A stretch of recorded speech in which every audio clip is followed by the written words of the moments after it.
aircraft mechanics are always the first to appear at an airfield. On land, they are the real masters behind all military aircraft.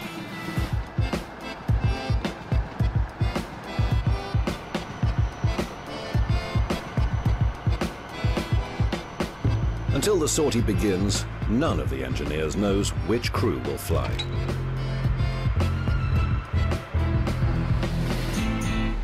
Unlike pilots and navigators who may operate different types, technicians always remain loyal to just one machine.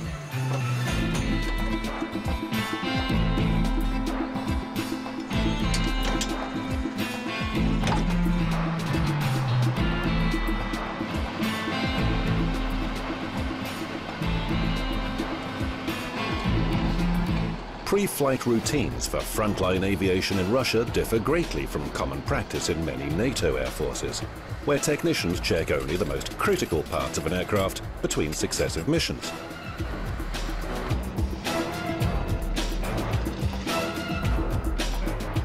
In Russian aviation, technicians check absolutely every one of the aircraft systems before each and every flight. If there's any doubts about even one component, the flight is cancelled.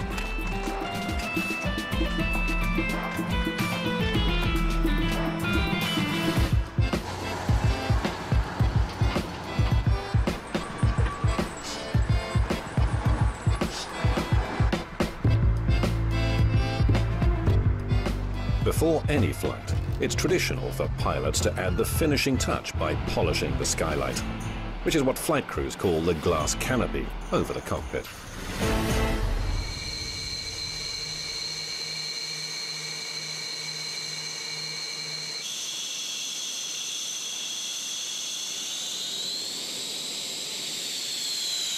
This fighter bomber is affectionately known in Russia as the duckling, because of its flattened nose cone. Concealed beneath the outer skin is a special radar antenna, which helps crew to take control of immediate airspace and lock on to any target, whether it's on the land, on the water, or in the air.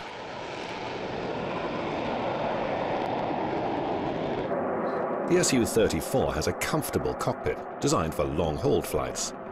2 people can stand upright behind the seats. There's also a toilet and cooking facilities. This aircraft was originally designed for naval pilot training, to teach them how to land on aircraft carriers.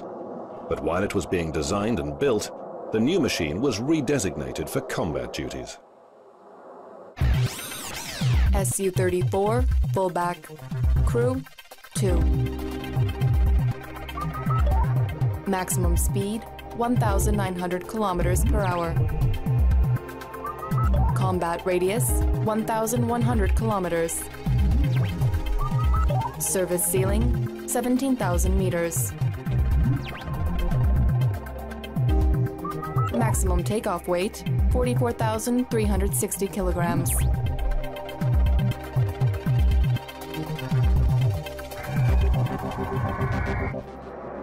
As a bomber, the Su-34 is capable of destroying ground targets or warships. Its weaponry weighs up to 8 tons, but the airframe has excellent flying characteristics, making it a highly effective fighter. It's highly maneuverable in air combat, able to defend itself, as well as to seek out and destroy enemy planes in the air.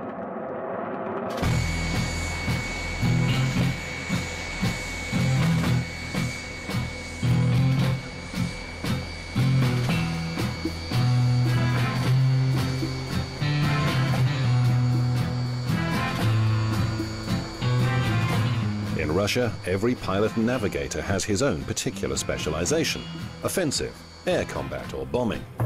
But whatever field a young pilot chooses, his road to achieving the status of flying ace will never be fast.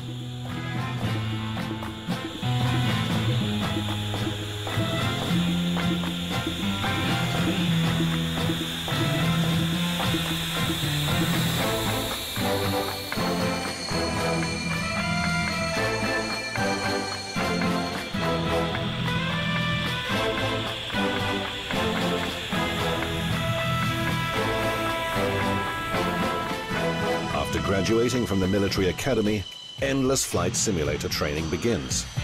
That's followed by exams and flights with instructors. Then a minimum number of solo flight hours, and the beginners' takeoffs gradually become combat training.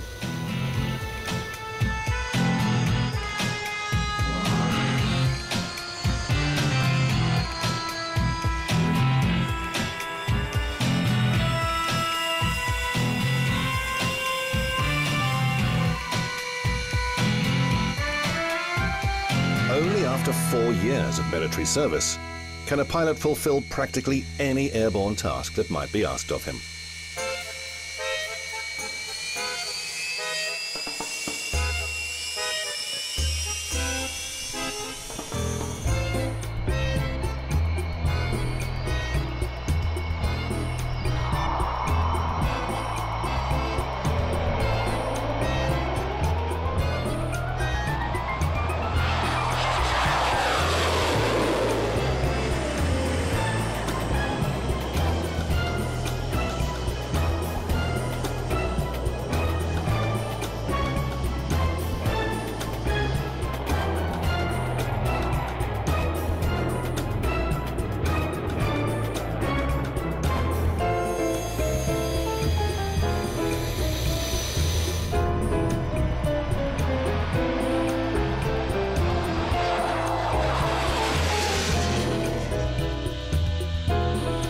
Pilots often joke about this Su-24 aircraft, saying that it flies like an iron. It's a powerful, heavy and stable bomber that can carry out a missile and bomb attack against a target in almost all weather conditions, even at night. Its most prominent feature is the variable geometry of its wings. The pilot can select any one of 4 different configurations. During the takeoff phase, the wings are extended to their maximum angle to generate the most lift.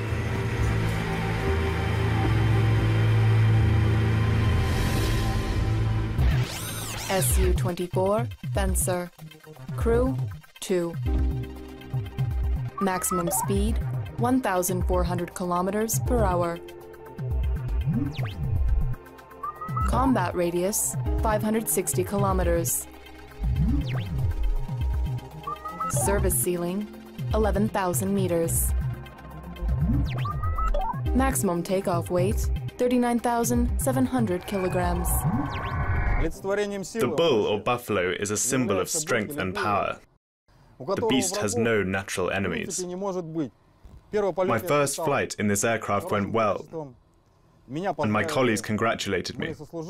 In keeping with tradition, they all sat on the nose wheel. I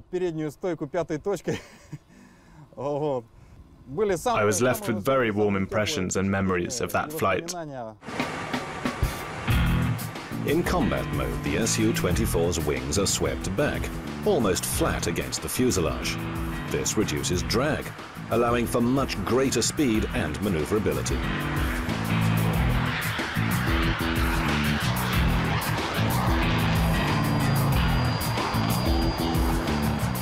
Operating combat aircraft at night is always dangerous.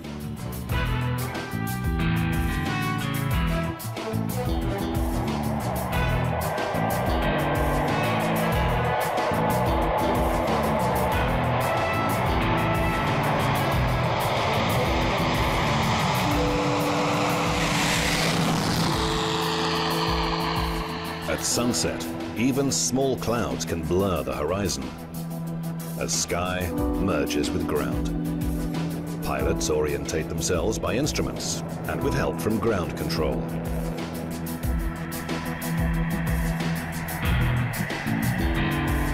With the latest in guidance technology, this ultra-modern bomber can attack land targets in virtually any weather conditions and in the dark. That's why night flying exercises are given extremely high priority.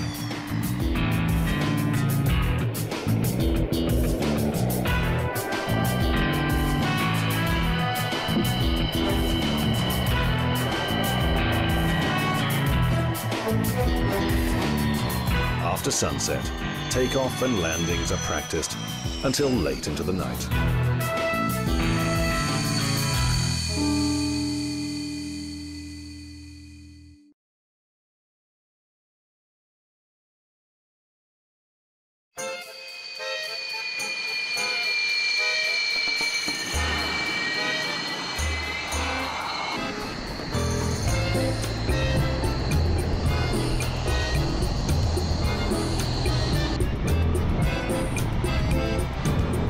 This aircraft has acquired worldwide renown, along with other brands like the Kalashnikov rifle or the Russian ballet.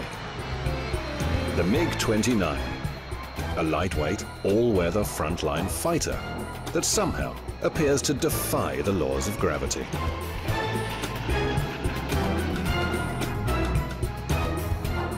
NATO has given the MiG-29 the code name Fulcrum because of its extreme maneuvering stability. The actual fulcrum point is hidden in the aircraft's design. There's no fuselage in the strict sense of the word. In its place is an enlarged wing root.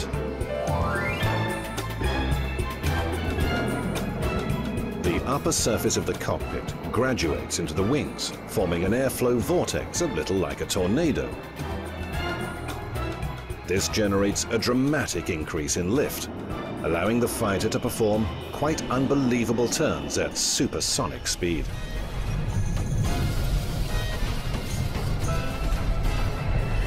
The MiG-29 has earned international praise as one of the world's most effective and safe combat fighters.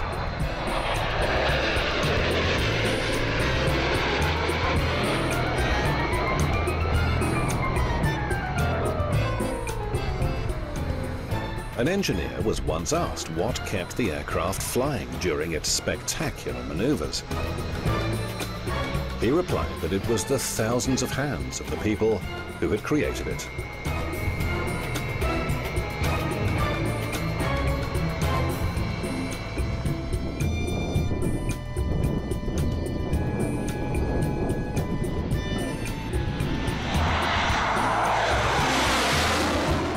The MiG-29's primary short-distance weapon is the controllable P-73 missile with infrared targeting system. 443, attack. Wilco 443. Launch authorized.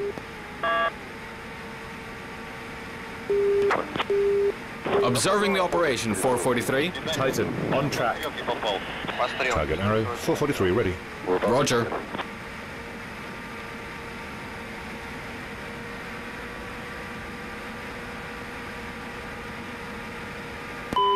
Launch authorized.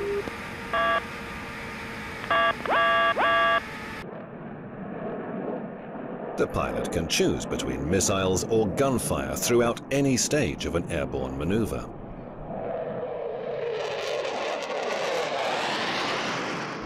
I grew up near the airbase, so every flight that took off from Lipetsk airbase was right in front of my eyes.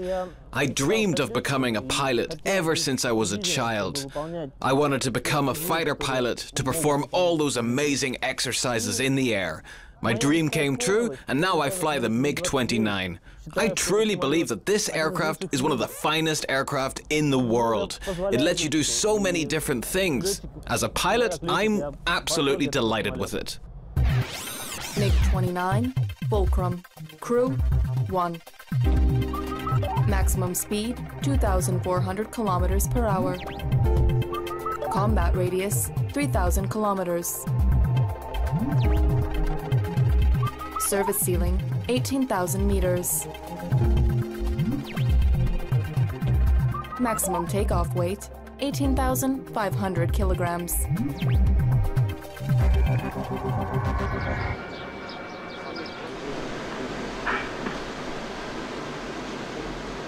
.269 takeoff.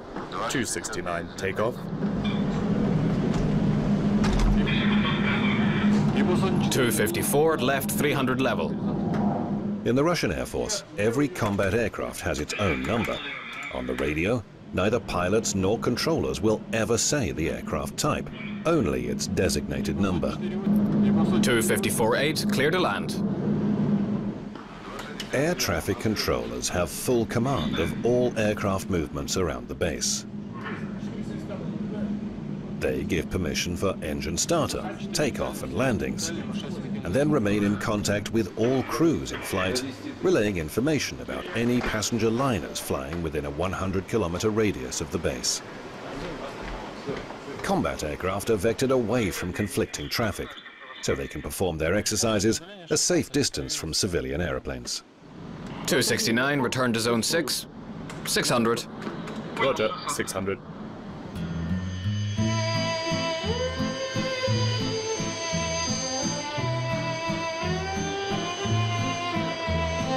To Russian pilots, this aircraft is known as the Rook.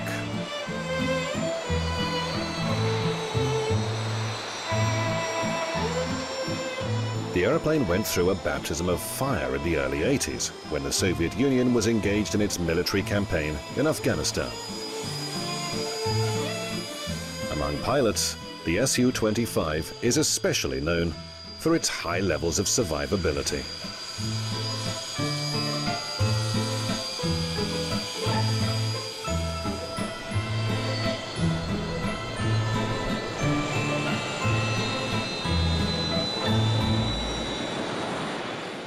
Su-25 attack aircraft often return safely to base having sustained heavy damage, with just one engine with damaged ailerons or bullet traces on the cockpit canopy. Su-25, Frogfoot, crew 1, maximum speed 1,000 kilometers per hour, combat radius 1,250 kilometers.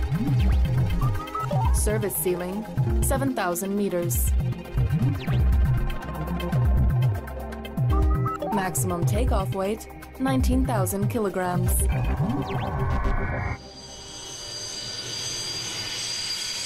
Current versions of the Su-25 attack aircraft are still in active service in Russia, Ukraine, Belarus, Angola, Afghanistan and several other countries.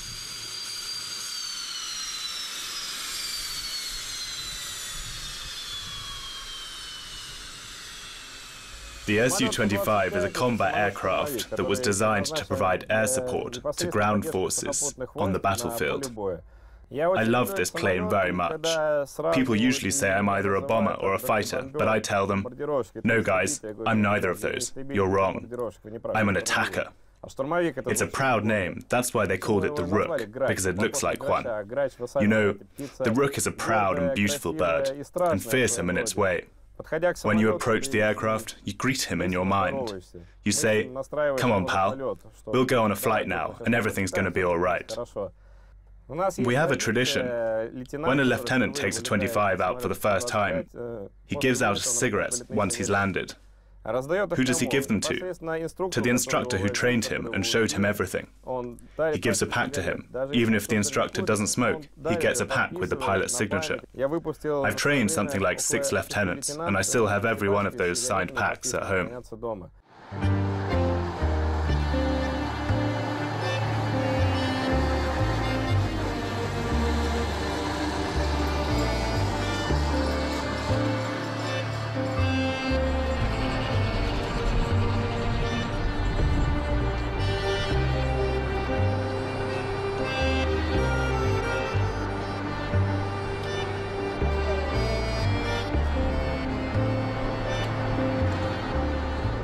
Major General Alexander Kharchevsky is the officer wearing the light blue flying suit.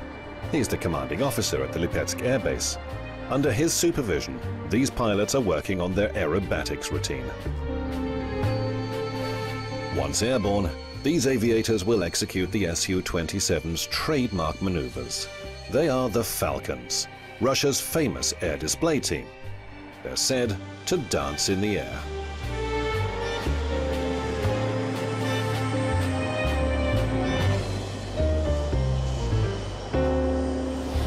Aerobatics are notoriously risky. It takes teamwork, coordination, and pinpoint accuracy. They fly to the absolute extremes of the aircraft's maneuverability, at high speed and with wingtips just centimeters apart.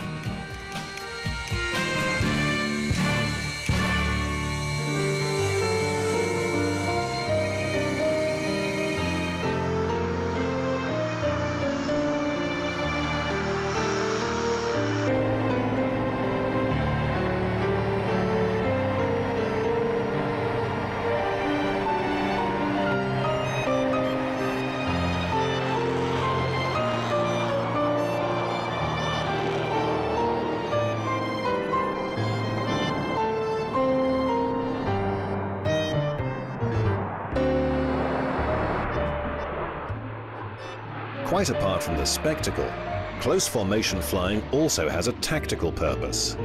When aircraft fly in such close proximity, they're interpreted by enemy radar as a single larger plane. As soon as the group reaches its destination, the formation splits, with each aircraft diverting to its own allocated task.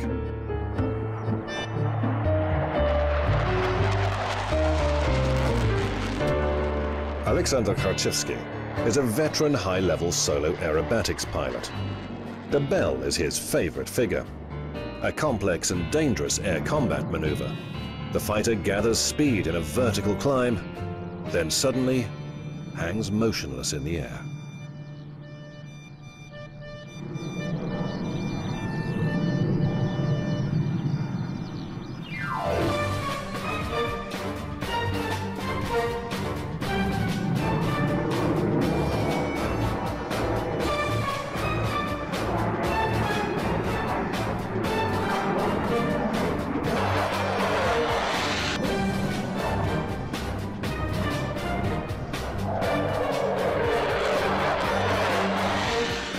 The Su-27 is built as an almost perfect glider, but also has extremely powerful engines. A combination that allows the pilot to float in the air at minimum height and very low speed.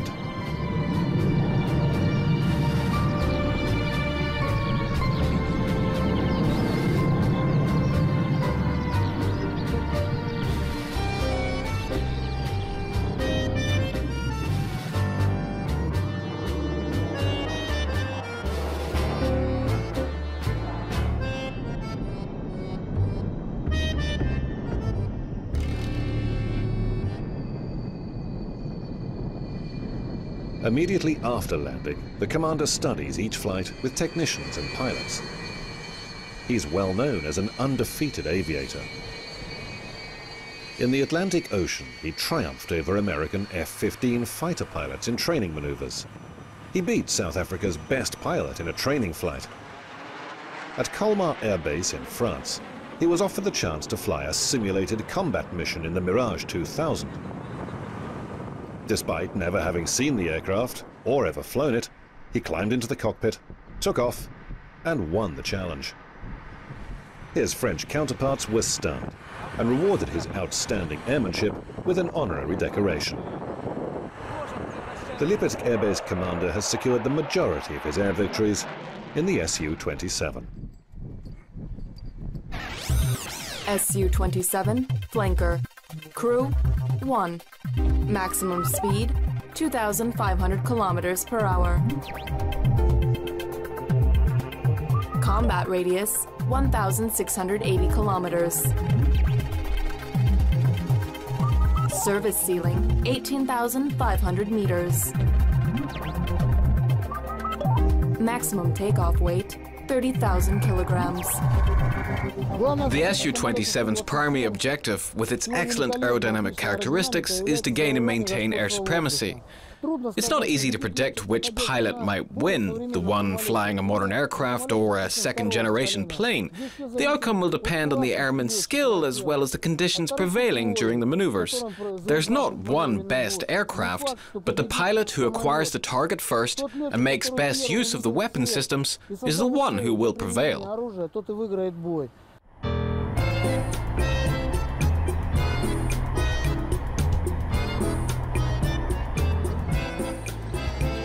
Once flying is over, the aircraft are sent to a distant hangar on the base. Pilots can return to their homes.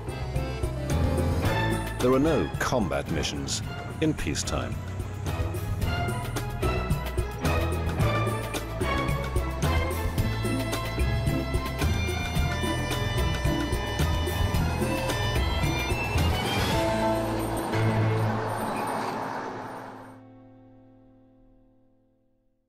Fast. You have 811 Heavy? Do you have the airport in sight?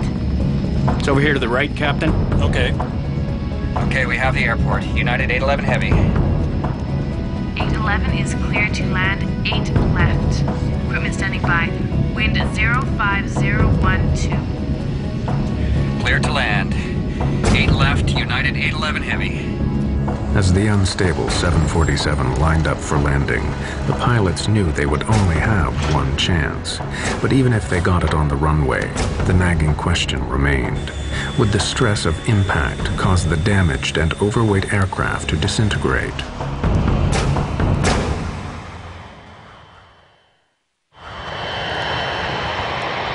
Severely damaged, with an unstable airframe and losing altitude on just 2 engines, Flight 811 now began its final approach to Honolulu Airport. 2-engine approach. 2-engine approach.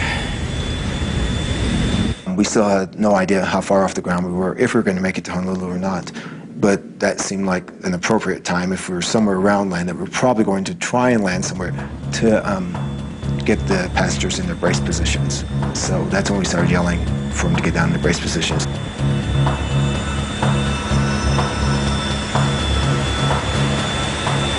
Every molecule in my body combined to express, get this damn airplane on the ground.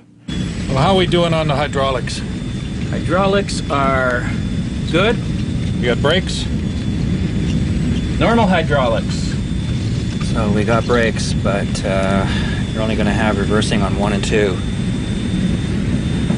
Though I thought maybe there was a chance that we were going to actually be able to attempt to land, the thought came to my mind, what happens now? Do we, on impact, do we explode? Do we fall out this huge hole? Despite dumping fuel, the aircraft was still critically overweight, but without full flaps to keep it in the air. It had to approach fast. 1,000 down. The danger was that the undercarriage could shear off and the plane break up. Top and a half high. 190.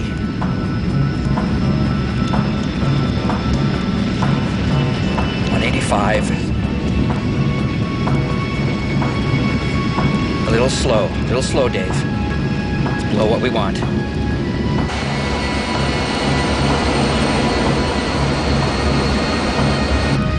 Coming up on the glide slope. Okay. Now let's try the gear. No one knew if the explosion had damaged the landing gear. I remember Laura saying to me that she didn't hear the landing gear go down. And it was loud, you know, it was still loud, and I didn't hear the landing gear go down. So that's another thought. Maybe they can't get the landing gear down. Maybe it's not down. We've got the gear down, we're clear to land, and everything's taken care of as far as we know.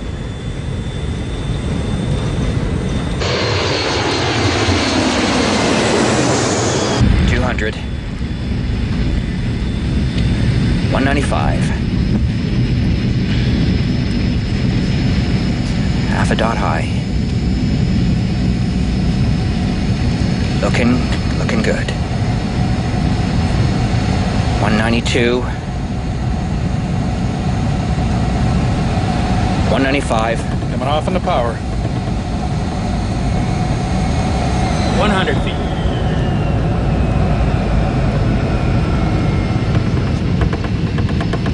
50 feet.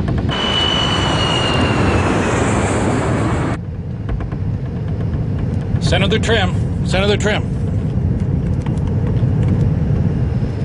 30. 10. 0. We're on.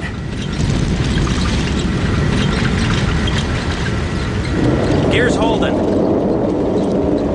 We landed. It felt fast. And that was my next concern, is that we weren't going to stop at the end of the runway, that we were just going to keep going.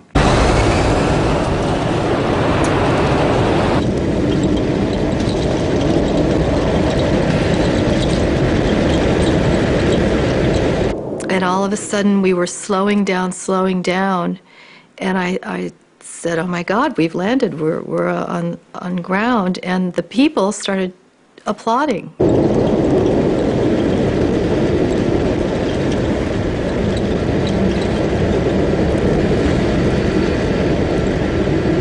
Probably the best landing I've ever made.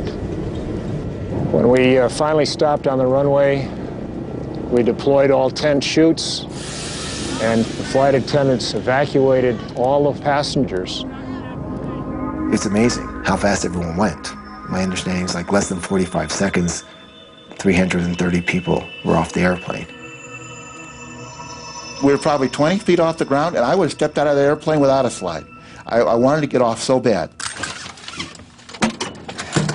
When we got all our switches off, I ran through the airplane, made sure there was no one else on the airplane, came up to the door one left, and went down the slide, and I came around the front, and I saw that humongous hole in the side, and I just couldn't believe it.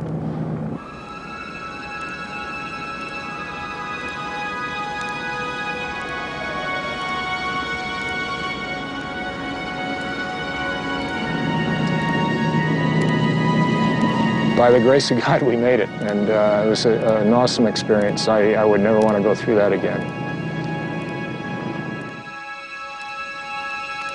It was crazy, it was wild, it was scary, all at the same time.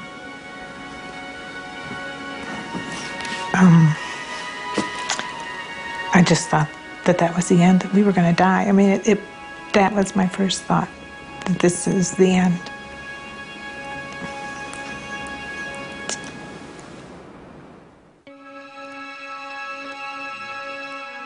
But for the families of the 9 people who were killed, the ordeal was just beginning. Kevin and Susan Campbell's son, Lee, had been flying home. About 3 o'clock in the afternoon, I think they said that there was no New Zealanders involved, but we just knew that it was Lee. And then about, I suppose, a quarter of an hour later, we got a phone call from Chicago, and they just said that they regret to inform us that our son was missing, presumed dead. And I guess about another hour after that, a policeman arrived at the door, and he took one look at us and he says, "I can see that you've had the news." So it was just an awful, awful day. And it certainly didn't get much better for a long, long time.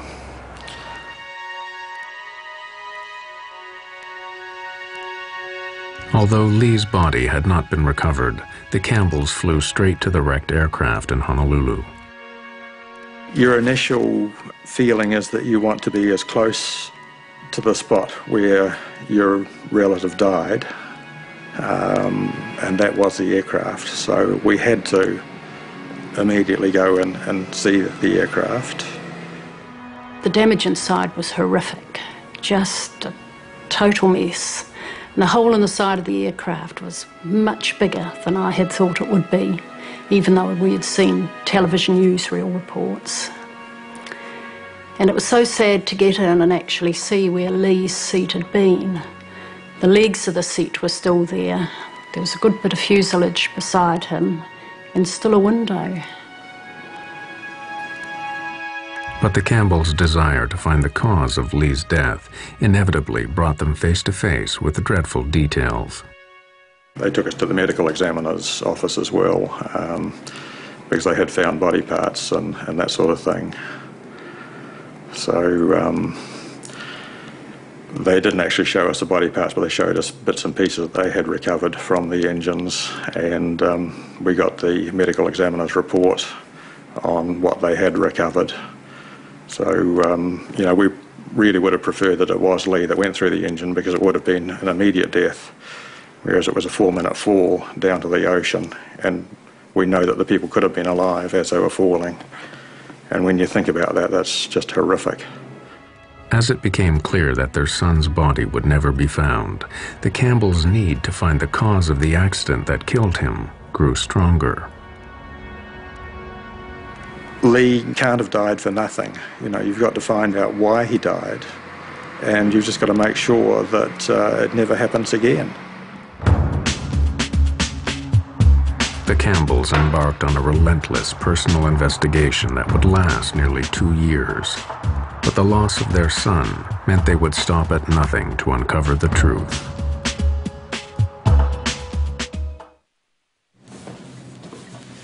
The engines number 3 and 4. 2 months after the accident on Flight 811, when the National Transportation Safety Board held preliminary hearings, the Campbells made sure they were there. But they soon grew frustrated. The NTSB would not complete its report for months, so the Campbells took matters into their own hands. We certainly weren't going to leave it to the NTSB to come up with the findings. We were going to follow through. And when the hearings ended, they had said that we could take whatever we wanted off the press table. And Susan walked up to the top table and yelled out, "There's a really good setup here." So grabbed a box and loaded in all of the documents that we could find up there. Kevin's most honest of people I know, but here he was taking something that we hadn't specifically been told we could take. And we're heading out the door just as the NTSB were arriving back in with the trolley to pick up all their documents. So we were out the door and into a taxi and gone.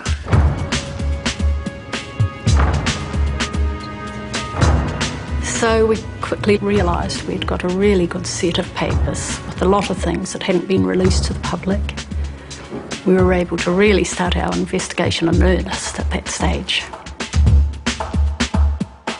The unpublished documents revealed a disturbing catalogue of problems with the forward cargo door, going right back to its original design. Instead of a plug door that gets jammed into its frame as the aircraft pressurizes, Boeing opted for an outward opening door. This allowed for more cargo space, but was not fail-safe like the plug design. So Boeing built what they believed was a foolproof locking mechanism. What they do is they build in multiple redundancies to make sure the door is properly latched and does not open. And you build it in to a point of that it's extremely improbable that the door would ever open. So what went wrong on Flight 811? The Campbells soon discovered the problem lay in the design of the locking mechanism. To lock the cargo door on the 747, electric motors rotate C-shaped latches around pins in the door frame. A handle then moves L-shaped arms, known as locking sectors, over the top of the C latches to prevent them from opening. But as early as 1975, problems were found with the locking sectors. Kevin Campbell, an experienced engineer, built a model to show the weakness in the Boeing design. Initially, the locking sectors were made in aluminium, and in 1975, Boeing realised that they weren't strong enough, and they actually doubled up the aluminium to make it double thickness. But it still wasn't strong enough, and a lot of the airlines didn't even put the doublers on anyway. The weakness of the aluminum drastically increased the risk of the door accidentally opening. With the aluminium locking sectors, if the C-locks tried to backwind, open electrically, it would just push the locking sector out of the way. It just simply wasn't up to the job that it was designed for. For 20 years before the catastrophe on Flight 811, 747s had been flying with this crucial weakness.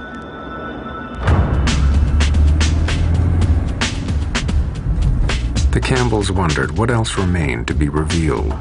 They redoubled their efforts to uncover the full truth behind the accident that had killed their son. We bought a car and set off in the United States to see as many people who were involved with the accident as possible. We started at Seattle, crossed to Chicago, through to Washington, D.C., down to Kentucky, on to Miami, and back across to San Diego, back up to Seattle. And that was just one trip.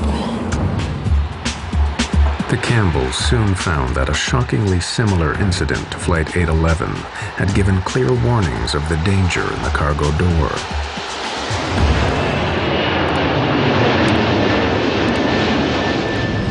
In 1987, 2 years before Flight 811, a Pan Am 747 had been climbing out of Heathrow when it failed to pressurize at 20,000 feet. The pilots had to turn back.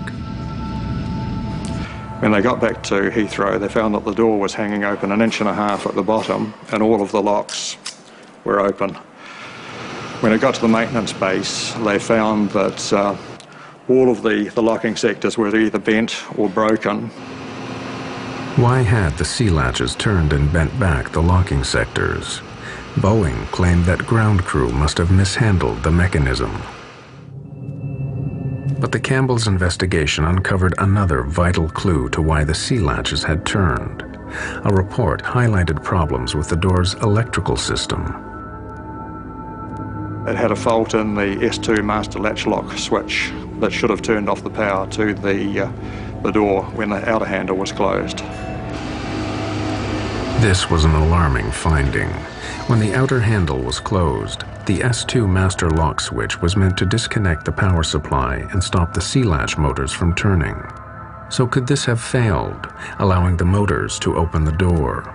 To find out, Boeing asked the airlines to do a simple test: close the outer handle, then press the switch to open the door and see what happens.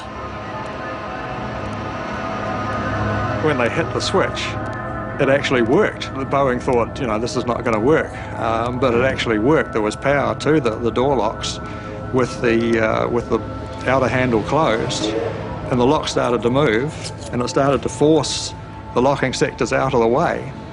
And a few days later, the airline started ringing in and saying it was damaging their planes. So Boeing stopped the test. But it meant that on those aircraft, the S2 switch had failed, which is a silent failure. And all of those aircraft were likely to have the same problem as 811. They were just waiting for a short circuit to open the doors. The Campbells now became convinced that the accident on Flight 811 began with the failure of the S2 switch. Power remained onto the sea latch motors. All it took was a short circuit in the 20-year-old wiring, which had been found to be frayed on other aircraft, to start the motors up. The aluminum locking sectors were too weak to stop the latches turning, and the cargo door burst open.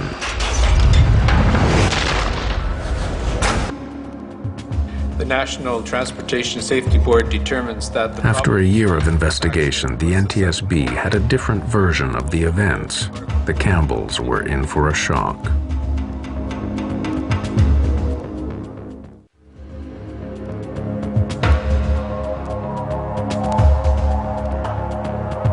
After waiting a year for the official report, Kevin and Susan Campbell expected it to match their theory of what led to the accident on Flight 811. I assumed that we would have a report come out that this was an electrical malfunction, and was staggered when they came out and said that the door had been mishandled. For the Campbells, the NTSB's flawed explanation and failure to mention the electrical problems just wasn't good enough. They went back to investigating the accident on Flight 811 and soon found disturbing evidence of how it could and should have been prevented.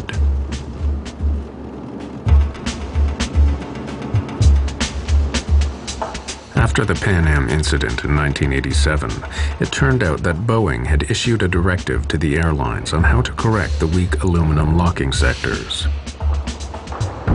The airworthiness directive that came out was to replace the aluminum sectors with steel sectors that could not be bent. And there were some some interim requirements for inspections to be performed until what they call terminating action, the steel sectors were installed. The fix was cheap and simple, but getting it done was not. The actual cost of the modification, changing these locking sectors to steel, was $2,000 per aircraft. But it took 10 hours to do it, and that's where the money was. Taking the aircraft out of service for 10 hours, that's millions of dollars. The Campbells discovered that back in 1988, the FAA, whose role it is to enforce improvements, had given the airlines 18 months to comply.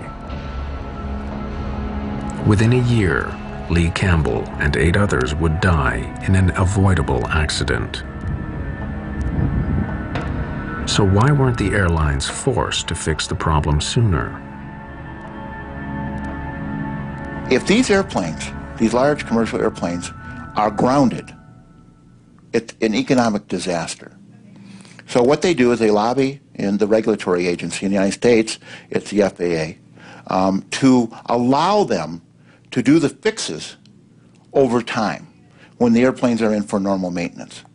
And that way, they're not taken out of service. But when they do that, when they allow the airlines, the air carriers, and the manufacturers to fix these over time, in essence what the FAA is doing is they're gambling with the lives of the passengers and the crew that are flying the airplanes during the time they're not fixed. After the deaths on Flight 811, the FAA instantly shortened the deadline for fixing the cargo door from 18 months to just 30 days. The pressure of the Campbell's campaign eventually began to pay off. The vital piece of evidence that could prove them right, the cargo door, still lay 2 miles down in the Pacific Ocean. But as articles appeared in the American press, the NTSB commissioned the U.S. Navy to search for it. 100 miles south of Honolulu, a deep submersible began to trawl the seabed. We went to Honolulu and waited there while they had their attempts, and they finally recovered the door from 14,000 feet of water, which was the deepest recovery ever at that time. And we were phoned within an hour of it coming out of the water. But before the Campbells could see it, the door was swiftly removed to Boeing's plant in Seattle. The Campbells went in hot pursuit. We went over to Boeing and they wouldn't show it to us. So they reckoned that the crucial pieces had gone to the NTSB. So again, we got in the car and drove across to Washington, D.C. We arrived at Ron Schleid's office, and Ron looks at his watch and he says, "I can give you 5 minutes." So about 3 hours later, we had the pieces that they recovered in our hand, and they acknowledged that we were definitely correct. It was an electrical malfunction. Finally, the NTSB publicly issued a revised report that concurred with the Campbells' version. There was an inadvertent failure of either the switch or the wiring that caused an uncommanded opening of the door. It's nice that other people know that you're right and had been all along, and that the support that they had given you was vindicated. The Campbells spent thousands of dollars of their own money on their campaign. They were never interested in a financial settlement for Lee's death, but they did persuade United and Boeing to set up a university scholarship in his name. I couldn't have lived with myself if we had done no investigating ourselves. It was just something we both felt we needed to do. We didn't even discuss it. We just knew that's what we would do. Yeah. But despite long and public campaigns like that of the Campbells, critics fear that the airline industry has not learned the lessons from Flight 811. The regulatory agencies, they have a dual charge. One is to encourage aviation, and another is aviation safety. And when they get in a position where you have economics up against air safety, they tend to err on the side of economics rather than safety. Serious accidents caused by known defects have continued to occur. In the 1990s, known problems in aircraft de-icing systems led to crashes. At least 3 planes have had fatal fires due to known dangers from flammable insulation material. In 1998, a fully laden 747 blew itself up over the Atlantic when known faults in the old wiring ignited known hazards in the fuel tanks. Inevitably, experts are skeptical about the industry's record of balancing profit against prevention. And what the industry says, to go in and replace this wiring would ground all these airplanes, would be astronomically expensive. One airplane every 10 years, one airplane every 5 years, 200-300 people, cost of doing business. Cost of doing business. And that's a great economic analysis, and unless your mother or your child is on board one of these airplanes that happens to pay the price for their economic satisfaction.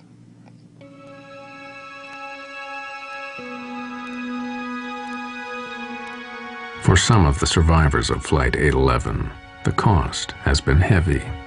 Each crew member handled it differently. I know there are still 2 crew members that have never set foot on an aircraft again. It was very difficult for me. I was diagnosed with severe post-traumatic stress disorder. You can't reason, you can't think. Making the slightest decision is very difficult. You're just at a total loss. So it was very difficult to cope with.